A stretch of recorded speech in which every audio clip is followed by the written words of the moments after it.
Алматы қаласы, Алатау ауданы, номер 26 жалпы білім беретін мектептің 7-ші К сынып білім алушысы Балақан Рамазан. Абайдың 23-ші қара сөзі. Оның қуанышы, елде бір жаманды тым. Бір бұл адам істемеген жаманшылығы шықса қуанады.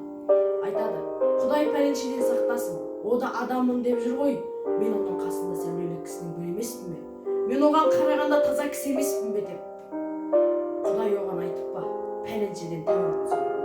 Білгендер айтып па, әйтеуір өзінің наданшылығы асқан. Жаманшылығы артылған кісі табылса.